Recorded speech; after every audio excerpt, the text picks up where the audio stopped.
At 23 years old, Carlos Alcaraz has already built the kind of legacy most legendary players spend an entire lifetime trying to piece together. He has lifted Grand Slam trophies on every major surface, broken records that stood for decades, and established himself as the premier force of tennis's next generation. But behind the bright smile, the explosive forehands, and the celebratory roars, a quiet, heartbreaking reality has been shaping his world far away from the cameras. It is a story that tennis fans are only now beginning to fully understand.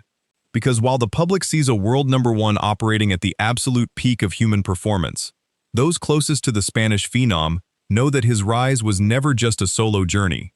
It was built on the back of a father's unfulfilled dream, a quiet sacrifice made decades ago in the small town of El Palmar, and a bond that turned out to be both Carlos's greatest strength and his most complex foundation. The headline claiming a tragedy between Carlos and his father isn't about a bitter fallout or a sensationalized scandal. It is about something far more human and far more painful. It is the story of Carlos Alcaraz Gonzalez, a man who once had to give up his own tennis dreams because his family simply couldn't afford them, only to pour his entire soul into making sure his son never faced that same wall. But as Carlos climbed to global superstardom, the dynamics inside the family home began to face unprecedented strain. From managing the overwhelming pressure of elite sports to making ruthless decisions behind closed doors, including the massive team shifts and coaching splits that rocked the ATP Tour, the elder Alcaraz stood at the very center of it all. And that raises the question every tennis insider has been asking quietly behind the scenes. Was this tight-knit family foundation the armor that made Carlos invincible? Or was the weight of carrying his father's unfinished legacy starting to take a toll the world was never supposed to see? To understand why this relationship carries such emotional weight today, you have to rewind to the beginning, long before center courts, million-dollar endorsement deals, and worldwide fame. In the early 1990s, Carlos Alcaraz Senior was one of the most promising young tennis players in Spain. He had the touch, the court coverage, and an innate understanding of the game. But professional tennis is a brutal financial filter. It requires endless travel, private coaching, tournament entry fees, and expensive gear. For a working-class family in Murcia, those costs were an insurmountable barrier. Without major sponsorship or financial backing, his competitive career came to a sudden, painful end before it ever truly began. He didn't walk away from the sport, though. Instead, he became a tennis director at a local club, taking a modest salary and keeping his love for the game alive on regional clay courts. Then came young Carlos. From the moment his son picked up a racket at 4 years old, Carlos Senior saw something extraordinary. It wasn't just raw athleticism. It was a rare, natural instinct for the ball. But having experienced the crushing heartbreak of financial limitation firsthand, the father carried a deep, burning resolve. His son would not be stopped by the same walls that broke his own dreams. Carlos Senior sacrificed nearly everything to clear the path. He spent late nights managing court bookings, worked relentless hours, and leaned on every connection he had across Spanish tennis just to ensure young Carlitos could travel to junior tournaments. Every victory on the local circuit wasn't just a win for a child, it was the quiet validation of a father's second chance. By the time Carlos hit his early teens, his potential was undeniable, but so was the reality of the next step. Reaching the elite level meant transitioning from local tournaments to the global junior stage, an escalation in cost that the family could no longer sustain on their own. That was when the first major sacrifice occurred. The family had to make a choice that would permanently alter their lives, a high-stakes decision that brought Juan Carlos Ferrero into the picture and shifted the balance of power inside the Alcaraz household forever. Partnering with Juan Carlos Ferrero, a former world number one and French Open champion, was a masterstroke. Ferrero's Equalite Academy offered world-class facilities and elite guidance, but it also required Carlos Senior to step back from being his son's primary tennis guide. For a father who had poured his identity into his son's game, relinquishing control was deeply painful. The transition created a delicate, unspoken dynamic. Carlos Senior was no longer the chief strategist. He was the protective father watching from the player's box. While Ferrero reshaped young Alcaraz into a disciplined, relentless competitor, his father remained the emotional anchor, reminding him of his roots in El Palmar. This dual guidance paid off spectacularly, as Alcaraz surged to his first Grand Slam titles and the world #1 ranking. Yet beneath the champagne celebrations and global acclaim, the weight on Carlos Senior only intensified.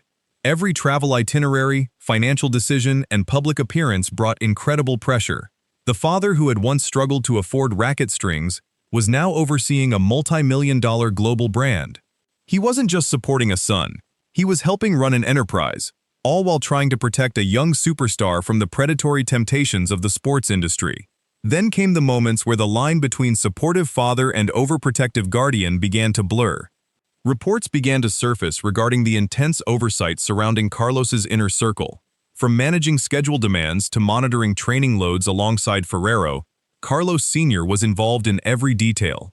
While this fierce protectiveness shielded Carlos from burnout early on, it also introduced internal tension.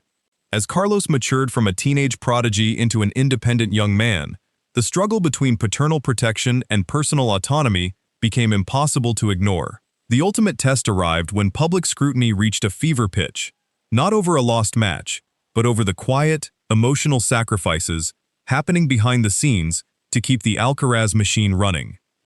The strain of that transition revealed a fundamental truth about elite sports. Success doesn't eliminate tension, it amplifies it. As Carlos continued to collect Grand Slam hardware and dominant wins on the tour, commentators and fans focused almost entirely on his physical evolution. They analyzed his baseline depth, his explosive movement, and his drop shot selection, but few paid attention to the psychological shift happening in the box. Carlos Senior wasn't just sitting in the stands as a spectator. He was reliving his own lost career through every point his son played. Every unforced error carried an extra layer of weight. Every triumph brought an overwhelming rush of relief. That level of emotional investment is a powerful motivator, but it is also an exhausting load for a player to carry, especially when that player is still figuring out who he is outside of tennis. Then came the moments where the public caught rare glimpses of the friction. During high-stakes matches, camera angles often caught the subtle back and forth between the player's box and the court.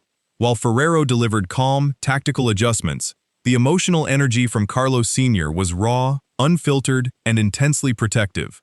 It was the reaction of a man who knew the precise cost of failure because he had paid it himself 30 years earlier. Yet, there is another critical side to this dynamic that critical headlines often overlook. Without Carlos Senior's fierce, unyielding involvement, Carlos Alcaraz likely wouldn't exist as a world champion today. In an era where young talents are frequently overworked, exploited, or burnt out by external management groups, his father served as an impenetrable shield. He made sure Carlos remained grounded, connected to his family, and protected from the commercial demands that have derailed so many other teenage prodigies. The sacrifice wasn't a tragedy of malice or conflict. It was the inevitable cost of a father giving up his own peace of mind to build a son's legacy. And as Carlos faced the next major chapter of his career, the true depth of that bond was tested like never before. The true measure of Carlos Alcaraz's career won't simply be measured in the total count of Grand Slam trophies or weeks spent at world #1. It will be defined by how successfully he carries that legacy forward without letting the weight of the past crush the joy that makes his game so magnificent. Carlos Senior gave his son the start he never had. He built the foundation, took the initial risks, and absorbed the financial uncertainty so that Carlitos could run free on the world stage. Now, as Carlos steps fully into his own identity, both as an elite athlete and as a young man, the foundation is complete. He is no longer just playing to complete a story that started 30 years ago in Murcia. He is writing his own. The bond between a sporting parent and a prodigy is rarely simple, and it is almost never without pain. But when the dust settles and the stadium lights fade, the ultimate success of the Alcaraz family isn't found in a headline. It's found in a father watching from the box, knowing that the dream he was forced to abandon lives on, fully realized, through his son.